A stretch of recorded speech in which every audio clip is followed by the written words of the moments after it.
Hi friends, எல்லாரும் எப்படி இருக்கீங்க? நல்லா இருக்கீங்களா? நான் ரொம்ப நல்லா இருக்கேன் ஃப்ரெண்ட்ஸ். இந்த சாரீ மாமா எனக்கு பிப்ரவரி 14க்கு சர்ப்ரைஸ் கொடுத்துச்சு. ரொம்ப நாள் ஆச்சு, நானும் பிளவுஸ் தைச்சு கட்டவே முடியல. இப்போ நான் பிளவுஸ் தச்சுட்டு சரி இன்னைக்கு ரீல்ஸ் பண்றது கட்டிடலாம் அப்படின்னு சொல்லி கட்டியிருக்கேன். இந்த கலர் அவ்வளோ சூப்பரா இருக்கு. மாமா செலெக்ஷன் பண்ண அவ்வளோ அழகா சூப்பரா பண்றாங்க. நானுமே நல்லா செலெக்ஷன் பண்ணுவேன். ஆனா மாமா என்னை விட சூப்பரா பண்றாங்க.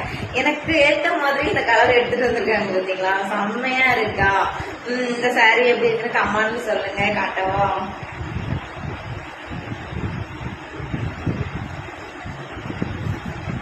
எப்படி இருக்கு சாரி? நான் மட்டும் வீடியோ எடுக்கிறதுனால எனக்கு அவ்வளவா எடுக்க முடியல. இருட்டியும் போச்சு, வெளியவும் போய் எடுக்க முடியாது. லைட் வச்சுதான் எடுத்துட்டு இருக்கேன். எப்படி இருக்கு இந்த கலர்? எனக்கு எப்படி இருக்கு? செம்மையா இருக்கா? நல்லா இருக்குன்னா கமெண்ட்ல சொல்லுங்க. நான் வீட்லயே இருந்துட்டு இருக்க வேண்டியிருக்கேன், எங்கேயுமே போக முடியல. அது மட்டும் இல்ல, எங்கேயாச்சும் கோவிலுக்கு போனா மட்டும்தான் நான் இந்த மாதிரி கிளம்புவேன். இப்போ அதுவும் போகவே முடியல. சரி, இது மடிச்சு வச்சு என்ன பண்றது? சரி, ரீல்ஸ் பண்றதுக்காக இன்னைக்கு கட்டியாச்சு. எப்படி இருக்கு அப்படின்னு சொல்லிட்டு கமெண்ட்ல சொல்லுங்க. ஓகேவா? ஓகே, பாய்.